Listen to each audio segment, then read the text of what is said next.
on prononça officiellement le divorce de Fatim d'avec Ali.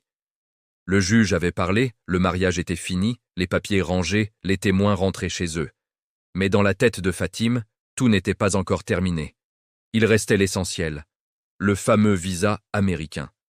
Sans ce visa-là, tous ses projets restaient bloqués au sol comme un avion sans carburant. Son rêve était clair. Dès qu'elle poserait le pied à New York, Jean-Jacques Kouassi l'y attendrait. Il l'épouserait selon les lois de cet État et elle deviendrait enfin Madame Amérique. Elle s'y accrochait comme une noyée à une planche. Mais la vie, en Côte d'Ivoire, n'aime pas les rêves trop pressés. Alors qu'elle courait encore derrière le visa, l'accouchement survint. Une petite fille vit le jour, belle, calme, innocente. Mais autour de l'enfant, un grand vide administratif. Aucune pièce du père, aucun document, aucun nom pour établir correctement l'acte de naissance. À la maternité, les sages-femmes se regardaient en silence. Fatim souriait, mais son cœur tremblait.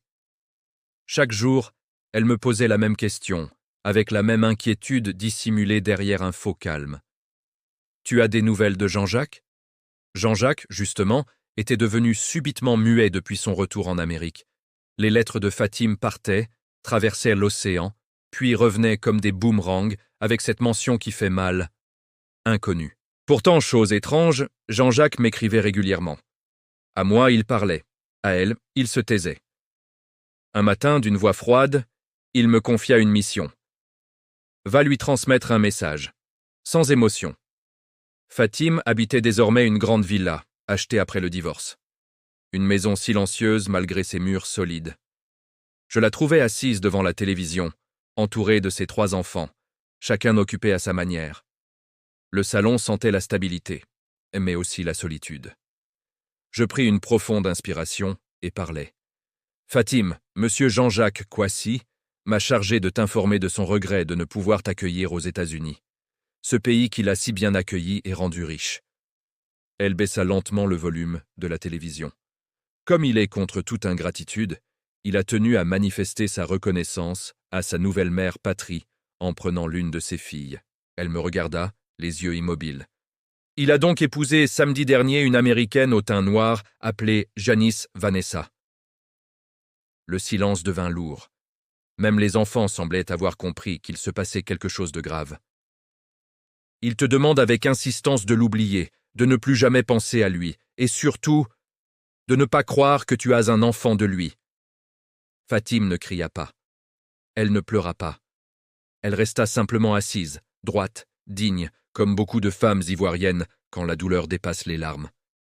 Après un long moment, elle murmura. « Donc voilà l'Amérique. » Ce jour-là, j'ai compris une chose. Certains visas ouvrent des frontières, mais ferment des cœurs. Et parfois, ce sont les femmes qui restent au pays qui perd le prix des rêves construits ailleurs. Après mon départ, la villa de Fatim devint encore plus silencieuse. La télévision restait allumée, mais personne ne regardait vraiment. Les enfants jouaient, riaient parfois, sans savoir que leur mère venait de perdre un avenir qu'elle croyait déjà vécu. Les jours passèrent, puis les semaines. Le visa américain ne vint jamais. À chaque passage au consulat, Fatim rentrait avec le même visage figé. Les agents parlaient anglais, souriaient, poliment, mais leurs réponses étaient toujours floues. Sans mari reconnu là-bas, sans dossier solide, le rêve s'effritait. La vérité s'imposa lentement. Jean-Jacques avait changé de vie, pas seulement de pays. Dans le quartier, les langues commencèrent à se délier, comme toujours.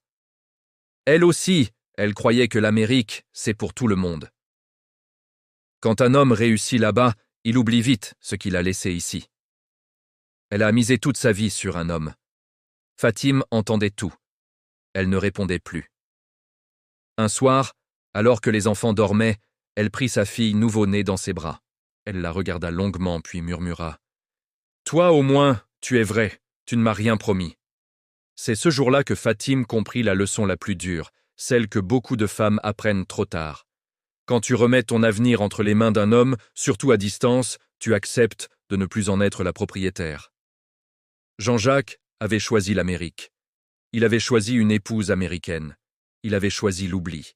Et Fatim, elle, avait choisi d'attendre. Elle avait divorcé, rêvé, espéré, patienté. pendant que l'autre bâtissait ailleurs, sans elle. Alors elle changea. Elle ne parla plus de visa. Elle ne demanda plus de nouvelles. Elle se concentra sur ses enfants, sur ses biens, sur ce qu'elle pouvait contrôler. Mais la cicatrice resta. Aujourd'hui encore, dans certains salons climatisés, lors des discussions entre femmes, on cite souvent son histoire sans dire son nom. Ne fais pas d'enfant sans garantie. Ne crois pas qu'un homme parti t'attendra. Avertissement social. Femme, l'amour n'est pas un dossier administratif. Un visa n'est pas une promesse. Et un homme qui réussit loin peut changer de cœur plus vite que de passeport. Construisez-vous avant d'attendre qu'on vous choisisse. Assurez l'avenir de vos enfants avant de rêver d'ailleurs. Ne sacrifiez jamais votre stabilité pour un espoir sans preuve. Car quand l'illusion tombe, ce ne sont pas les hommes absents qui ramassent les morceaux, ce sont les femmes restées debout, seules, face à la réalité. En Côte d'Ivoire, quand la réussite sent le doute, les visites diminuent. Fatim tenta de joindre Jean-Jacques une dernière fois. Le numéro ne passait plus. Les messages restaient des gris, sans réponse. Puis un jour, le contact disparut complètement. C'est ainsi qu'elle comprit.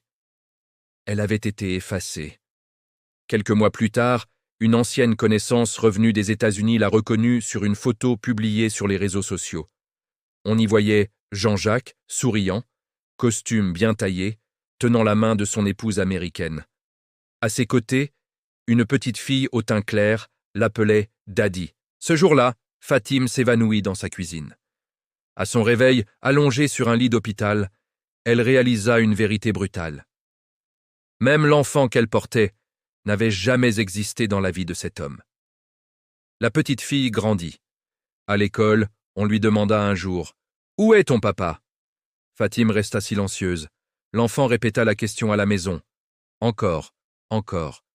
Un soir, épuisé, Fatim répondit « Ton père est parti très loin. Il va revenir ?» demanda la fillette. Fatim détourna le regard. « Non. » Ce non la déchira plus que le divorce, plus que le visa refusé, plus que les lettres retournées.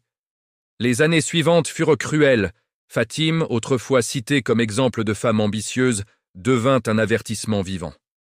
On la montrait sans la nommer.